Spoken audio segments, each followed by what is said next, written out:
Alors on est toujours à Rio de Janeiro, au sommet de Rio plus 20 qui se tient ici depuis le 13 juin.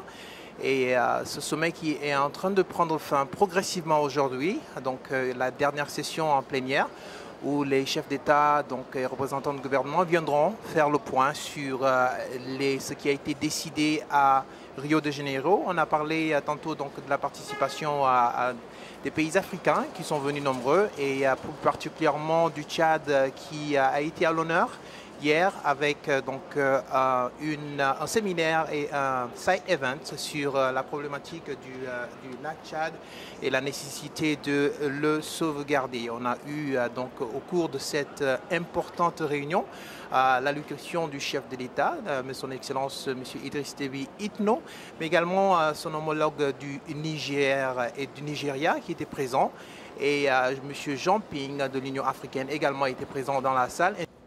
Parler partout du lac Tchad. Et nous espérions que cette conférence, Rio plus 20, consacrerait plus d'attention aux questions de désertification.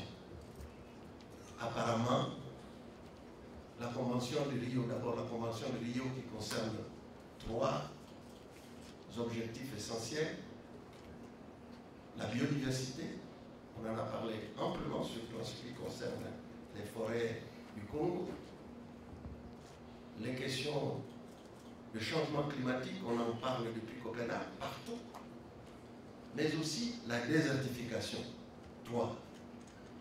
Et on ne parle pas, à mon avis, assez de la diversification. Il convient de se demander pourquoi.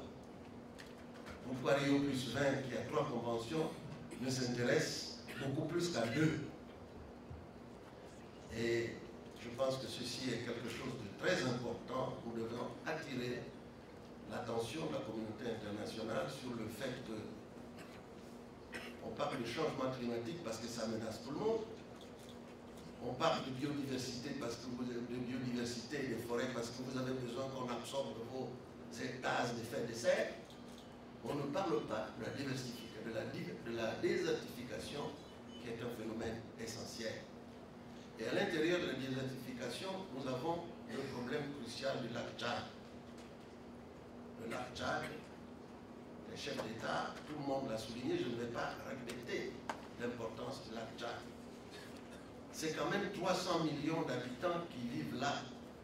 Et d'ici 2025, 2050, ce sera un peu moins de 400 millions d'habitants qui seront concernés par le lac Tchad. Pendant que le lac Tchad se rétrécit, la population augmente. Et donc nous cherchons à attirer l'attention de la communauté internationale sur l'importance du lac Tchad. Je crois que les États de la sous-région l'ont suffisamment indiqué.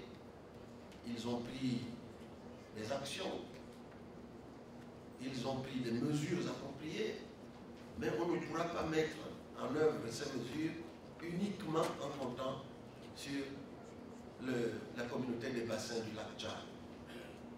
On a besoin, comme dans toutes les questions qui concernent l'environnement, de l'appui de la communauté internationale et surtout qu'il y ait des moyens mis en œuvre. Nous avons demandé ici au Congo de nous représenter dans les négociations en cours, la préparation, l'élaboration des documents et les décisions qui vont être adoptées. Nous savons déjà que, en tout cas, les pays africains enregistrent quelques déceptions. D'abord parce que les fonds promis ne sont pas réaffirmés, ne sont pas mis en œuvre. Et les fonds, ça a été mentionné, 100 milliards de dollars. Nous ne voyons pas grand-chose arriver. Et il est à craindre qu'on continue à faire pression sur nous sans bourse payée. Nous savons que le continent africain ne pollue pas, ou presque pas. Tout le monde l'a souligné, moins de 4% de la pollution mondiale. C'est-à-dire c'est l'équivalent de la pollution de l'État du Texas, qui n'a que 30 millions d'habitants, pollue autant que tout le continent africain avec 1 milliard d'habitants. C'est dire que la pollution émanant de l'Afrique est insignifiante.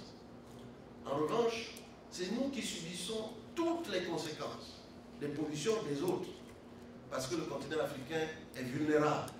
Et le lac Tchad est un exemple concret de la vulnérabilité des pays africains devant les questions de changement climatique.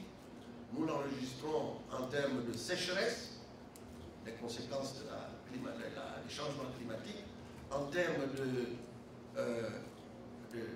d'inondation, en termes de toutes les conséquences que les changements climatiques entraînent. C'est le continent africain qui ne pollue pas mais qui subit toutes les conséquences. Et le lac Tchad est un exemple concret. Mais que faisons-nous pour le lac Tchad? Presque rien. Les chefs d'État ont souligné ici les conséquences dramatiques qui pourraient résulter de la disparition, comme le président tchadien l'a dit, programmée du lac Tchad. Nous avons attiré l'attention de la communauté internationale sur la Grande Muraille Verte. Sur la Grande Muraille Verte. C'est-à-dire que nous allons planter des arbres. Nous n'allons pas déforester, planter des arbres.